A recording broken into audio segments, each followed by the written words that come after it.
Sejam muito bem-vindos ao programa onde a estrela é a sua saúde. E hoje a gente vai falar dos homens. E aí, como é que tá a tua saúde, a saúde masculina?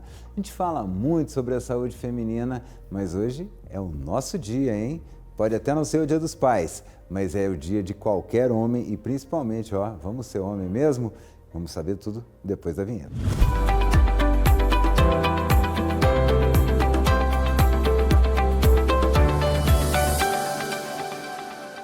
E eu já estou aqui com o urologista, Dr. Antônio Moraes Júnior, ele que é uma autoridade quando a gente fala de saúde masculina.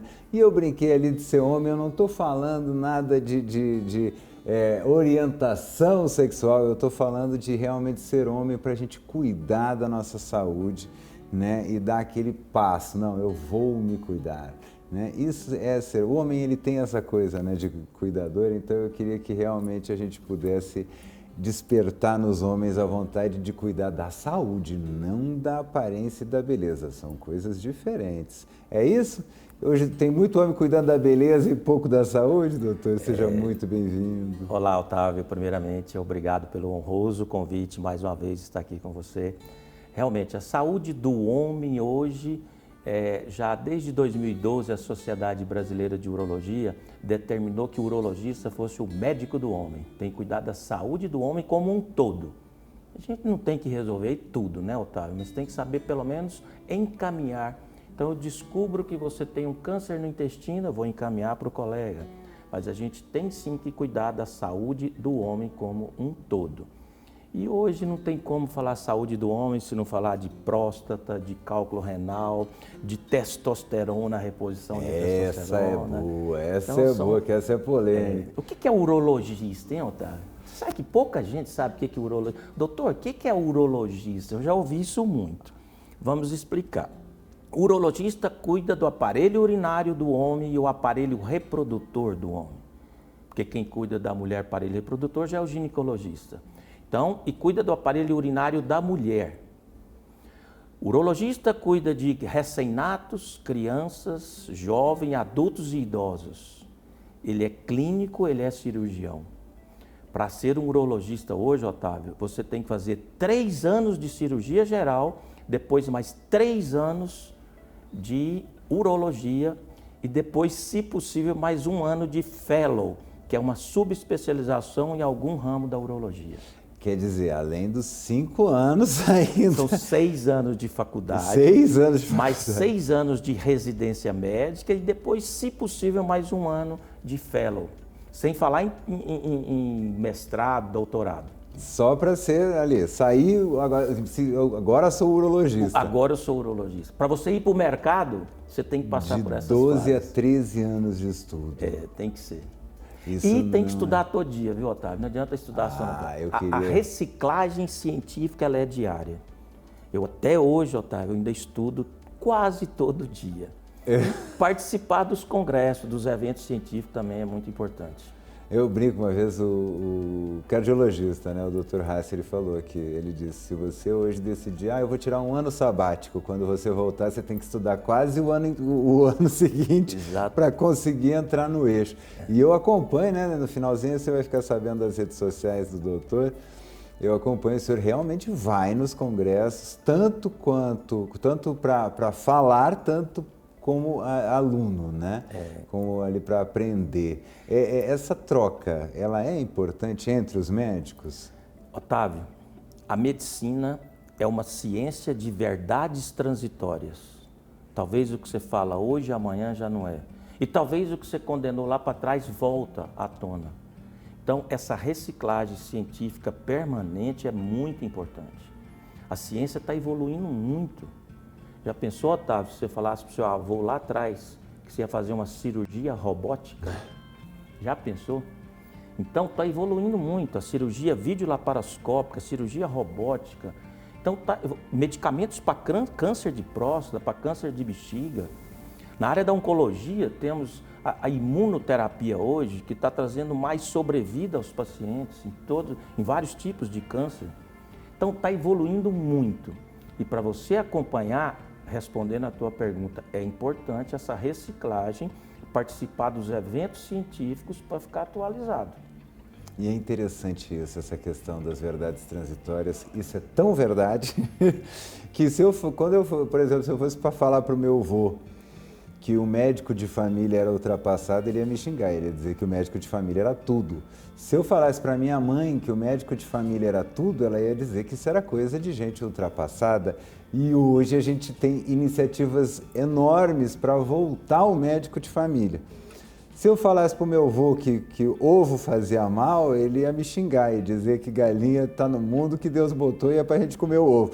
Se eu falasse para minha mãe que o ovo fazia mal, ela ia concordar, porque eram os estudos da época dela. E hoje o povo vai comer ovo até ele fazer mal, porque hoje também o povo come 30 ovos de uma vez só. Então, vai evoluindo, não tem como parar. Aquilo que eu aprendi pode deixar de ser hoje com a verdade. tecnologia em mãos, tecnologia hoje, você pega e tem várias, né, fontes de tecnologia, inteligência artificial. Qual congresso que a gente vai agora que não tem aula de inteligência artificial? Eu fiz um congresso agora de uro-oncologia em São Paulo, tem um mês e meio. Nós tivemos uma grande aula lá de inteligência artificial na medicina. Se não acompanhar, hoje, senão o paciente chega, o Otávio vai consultar comigo e vai falar, Antônio, tem aqui um negócio novo aqui que saiu agora, que eu vi na mídia, e aí? Quer que eu te dê um exemplo? Otávio, as canetinhas para emagrecer, os medicamentos para emagrecer. Isso é super novidade. Saiu agora na rede social, né, o quê? As canetinhas levando à impotência sexual, disfunção erétil. E aí, Otávio, é verdade ou não? Essa eu quero saber, hein? Vamos atrás. Você tem que ir atrás rápido. O que acontece? Vamos já aproveitar que a gente, né, que entrou nesse assunto. Essas canetinhas, né, os nomes comerciais, Ozempic, Mondiaro, de uso semanal, o que acontece? Tem as duas linhas de raciocínio, os estudos científicos, tudo que você for responder hoje, Otávio, tem que ser estudo científico. Eu acho, isso não é evidência científica. O que dizem? Tem duas linhas de raciocínio do estudo científico. Que, muito pelo contrário, quando você perde peso, testosterona sobe, o que é a tendência? Melhorar. Melhorar a libido, né? Tem um outro estudo, Otávio, que diz só que quando você usa esses medicamentos, eles atuam na dopamina. Para quê? Para inibir o apetite. Só que pode também inibir a libido e às vezes levar também à disfunção erétil. Só que isso aí, os trabalhos mostraram que é 1,5%. 1,5% estatisticamente não é significante. Então, quer dizer, e agora? O que nós precisamos? Precisamos de mais estudos, passar pelo crivo do tempo para você afirmar para o paciente que a canetinha semanal leva ou não à disfunção erétil. Então, muito cuidado. Quando o estudo ainda está passando, precisamos de estudo controlado, randomizado, prospectivo. Você pega um grupo de 1.000 pacientes que usou a canetinha e um grupo de 1.000 que não usou, que usou placebo. Chama estudo prospectivo, controlado, randomizado. Aí você vai ter um embasamento científico para responder. Leva ou não leva disfunção erétil e queda da libido às canetinhas? Hoje a resposta é o que eu te falei. É contraditório e tem as duas linhas de raciocínio. Aquela que diz que até melhora e aquela que diz que sim, pode piorar por causa da ação na dopamina. E agora só o tempo e muita pesquisa vai mostrar quem tem razão. Não é o TikTok. Exato. Não é a rede social que vai dizer quem isso está é que você deve explicar para o paciente. É isso que você deve explicar. Tá? E, incrível, Otávio, se você falar assim, eu vou usar a canetinha e vou ter disfunção erétil, o componente psicogênico vai atuar. E o paciente vai evoluir com disfunção erétil, porque ele tomou a canetinha já falando, eu vou ter disfunção erétil. É o condicionamento psicogênico. Por isso que precisa ter 1.000 ali tomando placebo, mas achando que está tomando, porque aí eu consigo... Quando eu disse aqueles que vão usar o produto e o não produto, o nome correto é placebo. Parabéns, é isso mesmo. Que é só ali a aguinha com açúcar. No caso de comprimido é farinha de trigo e no caso de injetável é água. Então quer dizer, aí eu tenho. Não, mas aqui deu, não, mas meu amigo, você não estava tomando nada, foi só essa cabeça. Então foi o mesmo número que fez aqui. Mas, de qualquer maneira, assim, quando a gente fala em obesidade, a gente está vivendo essa epidemia, né, de obesidade. É uma doença crônica, a obesidade. E quando você baixa, você diminui o peso, aquele sobrepeso. Teu corpo estava trabalhando demais para segurar aquele tanto de carne, de massa. Você conseguiu emagrecer. Melhora automaticamente a testosterona? Tem uma aula que a gente dá aí que tem um slide, eu trouxe esse slide até de fora. Se você perder 10% do teu peso, a sua testosterona vai subir 60 pontos. 10% do peso sobe 60 pontos. Se você perder 30%, vai subir 200 a sua testosterona. Então, sim, a perda de peso no obeso faz subir a testosterona. Hábitos saudáveis faz subir a testosterona. Então, se você é obeso, diabético, hipertenso, sedentário, fumante e bebe bebida alcoólica muito, você tem grande chance de evoluir com hipogonadismo. O que é isso, Otávio? Hipogonadismo é o nome correto de quem tem queda de testosterona, porque não existe andropausa no homem. Quando a gente fala andropausa, tem que ser entre aspas. Ah, é verdade? Andropausa é um nome, é um apelido para explicar o quê? Que na verdade é hipogonadismo tardio do adulto, que significa, mais comum após os 45 anos, que significa a queda da testosterona e os sinais e sintomas decorrentes desta queda da testosterona. Quais são os sinais e sintomas? No mínimo 17 itens. Vamos enumerar alguns? Nossa! Queda da libido, disfunção erétil, aumenta a gordura visceral, osteopenia, fraqueza muscular, distúrbio da memória, declínio do sono. Chega, né? Nossa, já é notícia ruim demais. Tudo isso faz parte do hipogonadismo, que é a queda da testosterona, mais esses sinais e sintomas. E quando que começa o hipogonadismo naturalmente? Assim, naturalmente, todos os homens... Por que não chama andropausa? Porque nem toda mulher vai ter menopausa. A não ser que ela vai morrer antes, né? Toda mulher vai ter menopausa. E a menopausa dura aí em torno de 1 ano a 5 anos, é transitório. Nem todo homem vai ter hipogonadismo, nem todo homem. 20% dos homens vão ter hipogonadismo. De cada 5 homens, 1 vai ter hipogonadismo. Que já aprendeu o que é hipogonadismo, que é a queda de produção da testosterona. Quem produz a testosterona? Os testículos. Então, 20% dos homens, os testículos vão diminuir a produção de testosterona e que irão levar a esses sinais e sintomas que eu relatei agora. Já gostei da dica. Ao invés da senhora que está em casa assistindo a gente ameaçar o marido, não, vai cair tua testosterona, você olha para ele e fala, você vai ter hipogonadismo, que aí dá um medo. Exatamente. Aí, olha essa palavra, hipogonadismo. Nossa, eu ia fazer o que ela mandasse. E eu não poderia sair daqui, Otávio, até tipo assim um desabafo, uma mensagem. O que eu sofro no consultório, Otávio, com os pacientes jovens, principalmente em academia, fazendo reposição indevida e inadequada de testosterona. Não tem indicação nenhuma. Os testículos dele estão produzindo a testosterona sérica no sangue está normal e ele usa a testosterona. O que pode acontecer com ele, Otávio?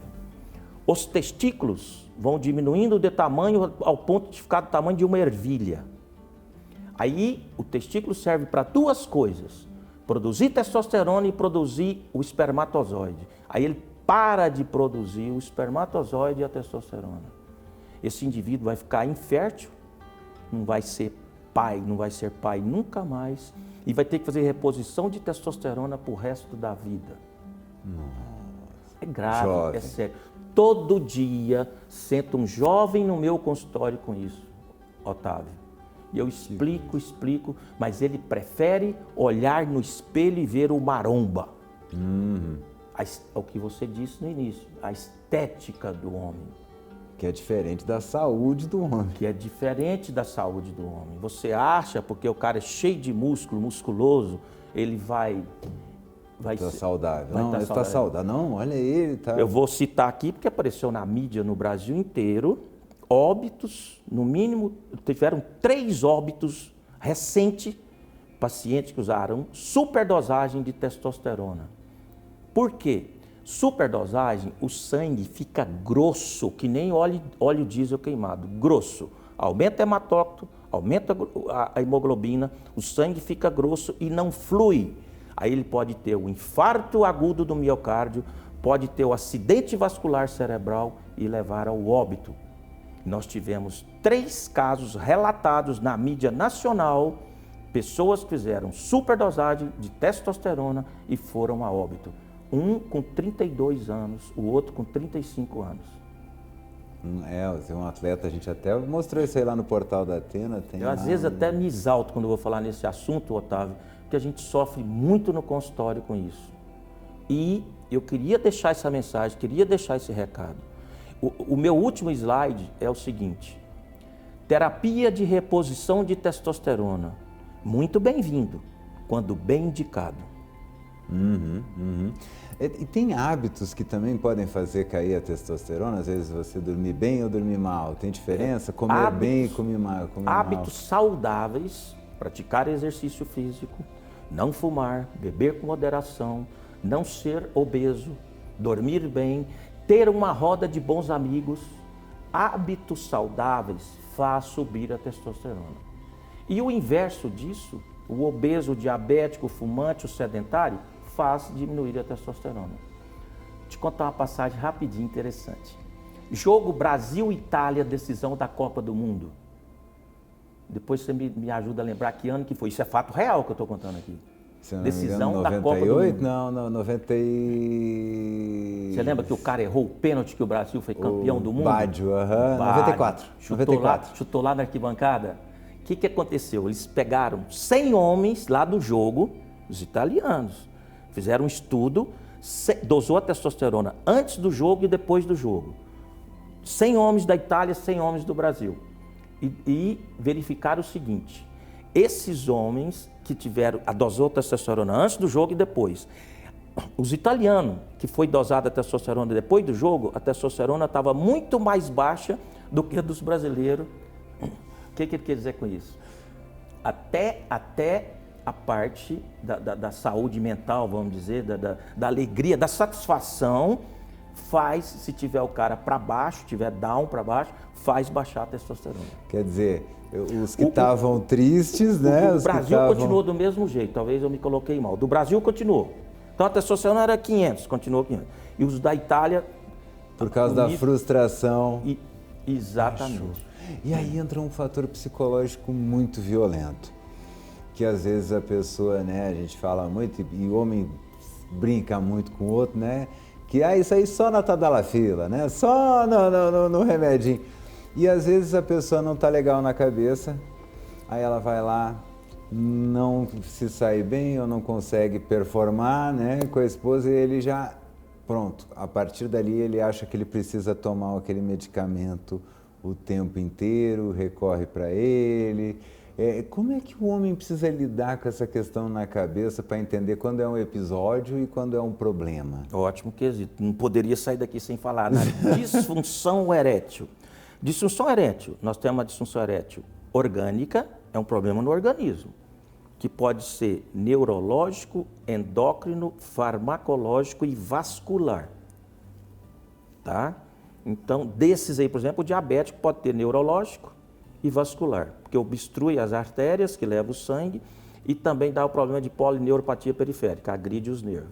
Então, vascular, neurológico, hormonal e farmacológico. Farmacológico, você toma remédios para pressão, para diabetes, remédios, principalmente que atuam no sistema nervoso, que pode levar à disfunção erétil. Então, temos a orgânica, explicamos, temos a psicogênica e temos a mista, associação dos dois, orgânico e psicogênico. Indivíduo jovem, a maioria, a disfunção erétil é psicogênica. Se ele tem só um episódio, é transicional, foi um episódio só, né? E ele é novo, isso aí, se ele preocupar, vira uma bola de neve. Aí ele lança a mão da tadalafila, aí ele vai ter uma dependência psicogênica. Porque aí sempre que for, se eu não tomar, eu não vou funcionar. Dependência psicogênica da tadalafila. que é o que você acabou de citar, pode acontecer. Deu problema uma vez, mas ele, ao invés de ir no médico, ele começa a tomar sozinho, não precisa de receita, vai ali na farmácia e... No começo era caro, hoje eu vejo uns negócios de porta de farmácia aí, 14 pila, não sei quantos comprimidos. Falei, mas isso é para matar o povo? Porque no começo eu lembro que muita gente tomava uísque, esse negócio, teve muita gente que teve infarto. E tem que encarar, Otávio, disfunção erétil é uma doença. Disfunção erétil é uma doença, tem que ser tratada. Olha bem, 50% dos homens no Brasil e no mundo vão evoluir com disfunção erétil após os 45 anos. 50% dos homens após 50 anos vão ter disfunção erétil, ou orgânica ou psicogênica. Então é uma doença que aflige o mundo e precisa ser tratado com especialista, para ver toda doença, você vai ver a origem dela. Qual é a causa da doença? É porque a diabetes dele está descompensada, é porque ele está usando um medicamento que leva a disfunção erétil, ou porque ele tem alguma doença neurológica. Descubra a causa para depois inserir o tratamento. Mas é uma doença que é uma prevalência muito grande, a metade dos homens. Sim, me deu pena, foi dos 50% das mulheres que vão ficar desassistidas. Mas só vão ficar se o paciente, se o marido dela não procurar tratamento, porque tem tratamento para todo mundo. Tem tratamento de primeira linha, remédio oral. Tratamento de segunda linha, injeção no pênis. E tratamento de terceira linha, que é implante de prótese peniana. Então, a pé, ela não vai ficar, não. Uma tendência que está tendo agora, que é a harmonização peniana, a harmonização do amigão, né? Isso já está chegando no consultório, por enquanto ainda está nas estéticas? A cara que eu fiz já contou tudo, né? Chega, incrível, né? Tem uma coisa que a gente aprendeu, é o seguinte, a maioria absoluta que coloca a culpa no amigão, como você disse, a maioria absoluta, a culpa é aqui, ó, cuca. A doença não está no amigão não, Otávio, a doença está na cuca. Eu até brinco, cuca estragada. Sim. Entendeu? Porque existe assim, o micropênis, é patológico, a doença tem que resolver. Seja com cirurgia, seja com hormônio, tem que resolver. Micropênis. O nome já diz, né? Sim, já esse... Foi feito um trabalho, professora Carmita Hábito, psiquiatra, muito famosa no Brasil e no mundo, muita honra, eu posso dizer que ela é minha amiga. Ela fez um trabalho em 12 capitais do Brasil sobre tamanho do pênis do homem brasileiro. É em torno de 12 a 14 centímetros. Certo? É em ereção, tá? Flacidez nada vale. É sempre raciocínio em ereção. Não tem parâmetro. Eu até brinco, em flacidez não vale.